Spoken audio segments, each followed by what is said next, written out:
আদর্শ ছেলে লিখেছেন কুসুম কুমারী দাস।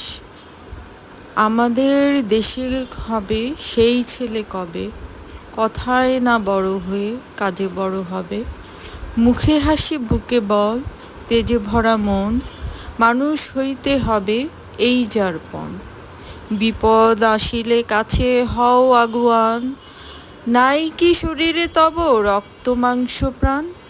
হাত পা সবারই আছে, মিছে কেন ভয়, চেতনা রয়েছে যার সে কি পড়ে রয়। সে ছেলে কে চায় বলো, কথায় কথায় আসে যার চোখে জল মাথা ঘুরে যায়।